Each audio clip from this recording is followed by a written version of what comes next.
wrestling fan Scotty Bender here, and I am standing next to the Warrior, formerly the Ultimate Warrior, synonymous with WWE Wrestling, former WWF champion. And Warrior, thank you for joining us here on Wrestling. Thanks for showing up this evening. I appreciate it. What brings you to SUNY Brockport today?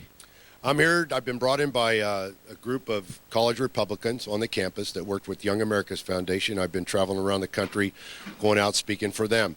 How did you make the transition from professional wrestling to the political arena? Well, the story is longer than the time that I think you have, but really I set goals for myself, and I just worked on achieving those goals. I had some, anybody that's followed my career knows that I've had some lengthy and some sporadic absences from the business, and every time I did, I just pursued new and different goals. And one of those goals was going on a self-learning journey, became interested in the great books of the Western world, all the great classical writers and stuff, and started paying more attention to what was going on in culture and politics, found a woman I wanted to spend my life with, wanted to have a family with, started hearing a lot about what was going on in education, and was really, well, frightened in some ways, you know, about what was going on out there. Come across and began to fall in love with studying American history, and the founders of this country became my heroes. And throughout my life, and having had that unique experience being a hero for little bitty kids, and never having one person in mind that I could call a hero, and then the founders coming to be my heroes, it was a landmark moment in my life, and I got involved to get out on the campuses and talk to kids. I know you've been a big influence on children growing up, you know, as Ultimate Warrior, the wrestler, and now as the Warrior, the speaker, and right. the, I know you don't want to be called a motivator, but someone right. who instills, you know, your feeling. Well, I always do motivating, but, you know, I'm pretty skeptical about all the people that got the 10 Rules for Success books out there, you know. I don't have that. But, yeah, I do motivating all the time. You mentioned a little bit about the Founding Fathers being an influence on you. Is there anybody else, or is there anything else that's been a big influence on both your wrestling and your speaking career? My unique experiences, you know, mentoring, from the perspective of mentoring. When I got into the business and went up to the WWF, the McMahons, who ran the business in a different way then, it wasn't as big as it is today, you know. It's a bigger company and stuff.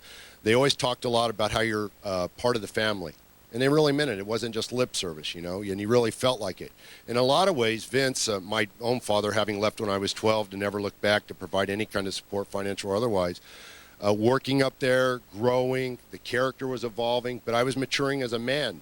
And I was, you know, stepping back and analyzing my experiences, and I did a lot of self-mentoring to figure some of the things out. And the McMahons, over time, revealed themselves in ways that it really wasn't very cool, and at the end, it was really unethical. And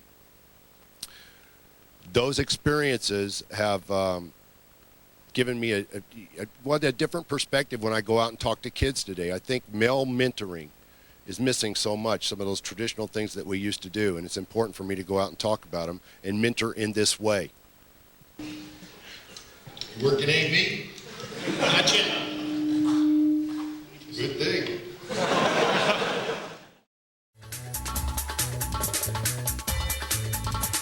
A lot of young viewers out there in WrestleVision land. What would be your main message? I know you have a lot of opinions and viewpoints, but what would what would be the heart and soul of your message? Well, the power in your life comes from using your mind, not your muscle. You know, even in my career, I set a goal for myself, and I used the knowledge that I had about my body and my physique. I sat back and I analyzed the business, what was going on, what will work, what won't work, and I built a place for myself in the business. Yeah, it's a two-way street, but they can't just pull people off the street and create the characters. I mean, I built the Ultimate Warrior. They provided the television, and it's a two-way street.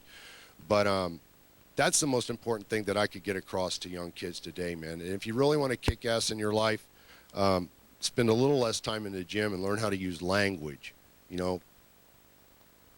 We've heard, you hinted around, you've discussed the possibility of a book coming out. Can you talk a little more about that?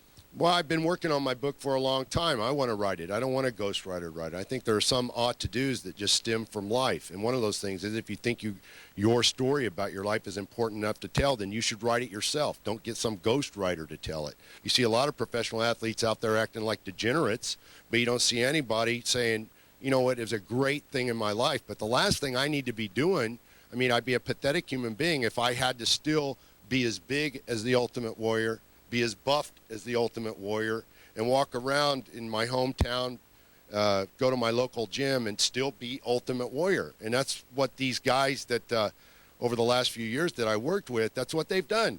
They've continued to hang on to that instead of growing beyond it and using those experiences in a positive way to continue to mentor young people. I mean, that's what our society depends upon.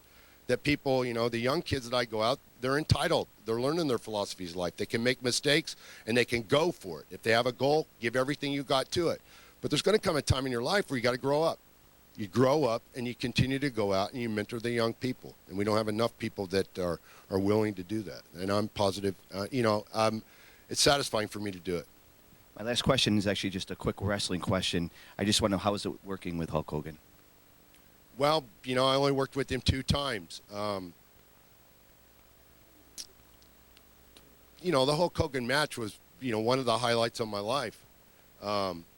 As I've said throughout this interview, even in wrestling, I set a goal for myself. He was the guy in the business then. There wasn't anybody else. All the other guys that had been there for 10 and 12 years, they weren't able to turn eyes upon them so that they got the same opportunity that I did. Today, you have more than one superstar. Everybody's a superstar. People, you know, Rock's in the movies. You got guys doing books. Everybody's doing their things. You got rock and roll stars. It's more spread out. Back then, Hulk Hogan was the guy. And I came in the business, and people started paying attention to what was going on with that thing, the Ultimate Warrior. And they ended up having the match where, you know, the way they did. So I'm proud of what I did in professional wrestling. I'll probably, I can say this with absolute confidence. It's not the greatest thing I'm ever going to do in my life, wrestling. And I'm going to be even prouder of the things that I'm doing today once they see themselves to their ultimate end. Fans, if you want more of the Warrior, his website, www.ultimatewarrior.com. In some ways, people that follow my career that are now critics and stuff in the business would be better off if I was a bum sitting on a bar stool trying to relive my glory days. I'd get more credit for what I'm doing and everything if I was just a bum. You know? Okay, next question. Wrestling fans, as we wrap things up here from SUNY Brockport, the Warrior just gave his speech, and fans, let me tell you, Scotty Bender, he's very inspired, and that doesn't happen too often. But actually, fans, I got to hit the road. Got a big meeting in the morning. Got to go talk to Cupcake, so we'll see how that fares. So, fans, for the sick, handsome Randy, I'm Scotty Bender, and we'll see you next week right here on WrestleVision.